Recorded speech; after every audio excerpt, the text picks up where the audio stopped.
اعوذ باللہ من الشیطان الرجیم، بسم اللہ الرحمن الرحیم۔ اللہ تبارک و تعالیٰ کے نام سے شروع جو بڑا مہربان اور نہایت رحم کرنے والا ہے۔ قوم جبارین کا قصہ۔ ناظرین، طوفان نوح میں اللہ تبارک و تعالیٰ نے ہر ایک اس انسان کو ہلاک و برباد کر دیا اور اس کے نام و نشان کو صفائے ہستی سے مٹا دیا۔ جس کسی نے بھی اللہ تبارک و تعالیٰ کی نافرمانی کی اور اللہ تعالیٰ کی ذات کو چھوڑ کر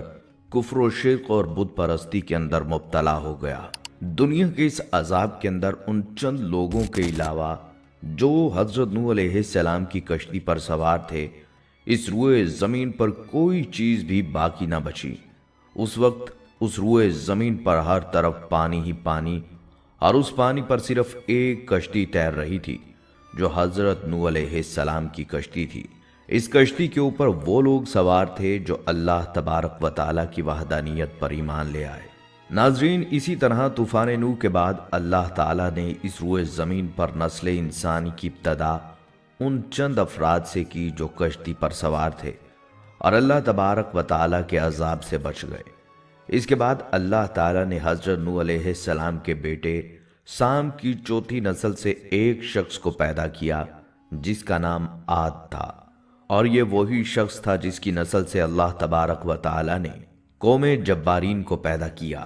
جیسا کہ اللہ تبارک و تعالیٰ قرآن پاک کی سورہ فجر کی آیت نمبر 8 کے اندر ارشاد فرماتا ہے، ان کے جیسی کوئی اور قوم اور ملکوں میں پیدا ہی نہیں کی گئی۔ ناظرین، آج کی اس ویڈیو میں ہم آپ کو بتائیں گے کہ طوفان نوح کے بعد پوری دنیا پر حکومت اور راج کرنے والی قوم جبارین کون تھی،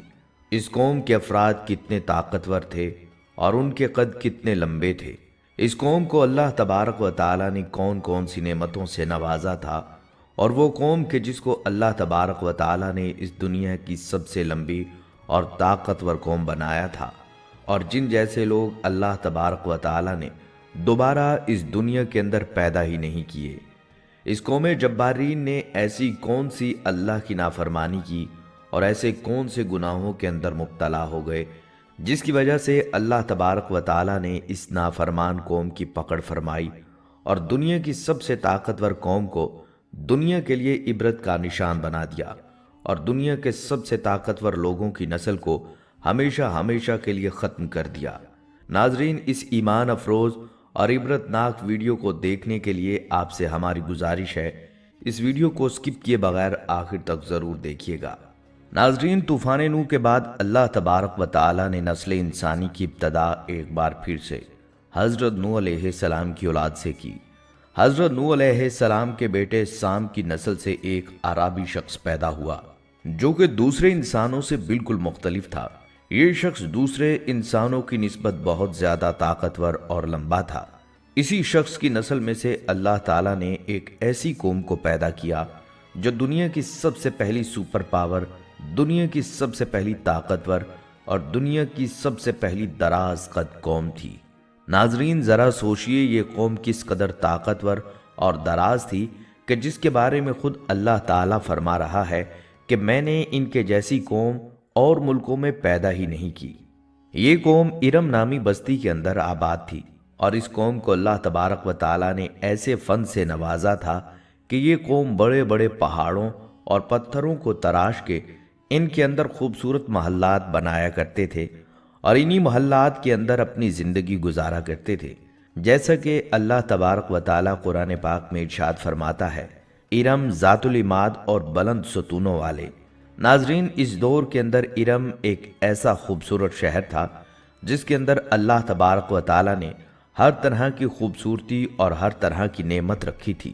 ہر طرف سرسبز و شاداب باغات اور طرح طرح کے بے شمار پھل اور اناج موجود تھے۔ اس طرح اللہ تبارک و تعالیٰ نے اس قوم کو بے پناہ طاقت کے ساتھ ساتھ ہر طرح کی نعمت سے نوازا تھا۔ کسی دور کے اندر جو علاقہ دنیا کا حسین ترین علاقہ ہوا کرتا تھا اور جس علاقے کے اندر دنیا کی سب سے طاقتور قوم آباد تھی، وہ علاقہ آج ایسا صحرا بن چکا ہے کہ جس میں ہر طرف ریت ہی ریت موجود ہے، اور یہ ایسا خوفناک صحرا ہے کہ آج کے دور میں کوئی بھی طاقتور شخص اس صحرا میں داخل ہونے کی جرت نہیں کر سکتا۔ ناظرین، قوم جبارین کے قد 40 ہاتھ لمبے تھے اور ان کی اوسط عمر 1000 سال کی تھی۔ اس قوم پر اللہ تبارک و تعالیٰ کا یہ خاص کرم تھا کہ اس قوم کو کبھی کوئی بیماری نہ لگتی اور نہ ہی ان کے سر میں درد ہوتا اور نہ ہی یہ کبھی بوڑھے ہوتے تھے، یہاں تک کہ ان کی نظر بھی کمزور نہ ہوتی تھی۔ یہ لوگ 1000 سال کی عمر جوانی اور تندرستی میں گزارتے۔ یہ لوگ اتنے طاقتور تھے کہ ان کی عورتیں ایک ہی مرتبہ میں حاملہ ہو جاتیں، اور یہی وجہ تھی کہ جس کی وجہ سے اس قوم کی نسل بہت زیادہ بڑھی، اور اسی وجہ سے اس قوم نے پوری دنیا کے اندر اپنا اثر و رسوخ پیدا کر لیا اور دنیا کی سپر پاور قوم بن گئی۔ یہ قوم اگر کسی ملک کو فتح کرنے کے لیے اس علاقے کے اندر داخل ہوتی تو وہ لوگ ان کی دہشت کی وجہ سے پہلے ہی ہتھیار ڈال دیتے، اور اس طرح یہ قوم اس ملک کو اپنے قبضے میں لے لیتی۔ پیارے دوستو، قوم جبارین 13 قبیلوں پر مشتمل تھی۔ جب اللہ تبارک و تعالیٰ نے اس قوم کو ہر طرح کی نعمتوں سے نوازا تو یہ قوم سرکشی پر اتر آئی اور اللہ تبارک و تعالیٰ کی نافرمانیاں کرنے لگی، اور طوفان نوح کے بعد قوم جبارین اور قوم عاد ہی وہ پہلی قوم تھی کہ جنہوں نے اللہ تعالیٰ کی ذات کو چھوڑ کر بت پرستی کی بنیاد رکھی اور اللہ تعالیٰ کی ذات کے علاوہ بتوں کی پوجا شروع کی۔ اس طرح یہ قوم بت پرستی کے اندر مبتلا ہونے کے بعد طرح طرح کے گناہوں کے اندر مبتلا ہو گئی اور حد سے زیادہ بڑھ گئی۔ اس قوم کی ہدایت کے لیے اللہ تبارک و تعالیٰ نے اپنے پیارے نبی حضرت ہود علیہ السلام کو معبوس فرمایا، جیسا کہ اللہ تبارک و تعالیٰ قرآن پاک میں ارشاد فرماتا ہے، اور حضرت ہود علیہ السلام کو یاد کرو کہ جب انہوں نے ان کو احقاف کے اندر ڈال دیا۔ ناظرین، یمن اور عمان کے درمیان احقاف نامی سرزمین پر قوم عاد رہتے تھے اور وہاں پر نعمتوں کی فراوانی کے سبب خوشحال اور آرام دہ زندگی بسر کر رہے تھے۔ آہستہ آہستہ توحید کو چھوڑ کر بت پرستی اختیار کی اور فسق و فجور میں غرق ہو گئے، اور ان کے ظالم اور وڈیرے لوگوں پر ظلم و ستم کیا کرتے تھے۔ اللہ تعالیٰ نے ان کے درمیان حضرت ہود علیہ السلام کو معبوس کیا۔ ناظرین، اس سے پہلے کہ ہم حضرت ہود علیہ السلام اور قوم عاد کے متعلق بات کریں، یہ بتا دینا ضروری ہے کہ قرآن پاک کے علاوہ کوئی تاریخ کی کتاب یا تورات قوم عاد کے متعلق روشنی نہیں ڈالتے۔ اس لیے اس قوم کے حالات کا نقشہ صرف قرآن مجید سے ہی معلوم کیا جا سکتا ہے۔ قوم عاد کا زمانہ تقریباً 2000 قبل مسیح مانا جاتا ہے، اور قرآن مجید میں قوم عاد کو من بعد نوح کہہ کر قوم نوح کے خلفاء میں شمار کیا ہے۔ اس سے یہی ثابت ہوتا ہے کہ شام کی دوبارہ آبادی کے بعد سامیہ کی ترقی عاد سے ہی شروع ہوئی تھی۔ عاد کا مرکزی مقام ارض احقاف ہے۔ یہ حجر موت کے شمال میں اس طرح واقع ہے کہ اس کے مشرق میں عمان ہے اور شمال میں ربع الخالی، مگر آج یہاں ریت کے ٹیلوں کے سوا کچھ نہیں، اور بعض مورخین کہتے ہیں کہ ان کی آبادی عرب کے سب سے بہترین حصہ حجر موت اور یمن میں خلیج فارس کے سواحل سے حدود عراق تک وسیع تھی، اور یمن ان کا دارالحکومت تھا، اور اپنے پیشتر و قوم نوح علیہ السلام کی طرح صنم پرستی اور صنم تراشی میں ماہر تھے۔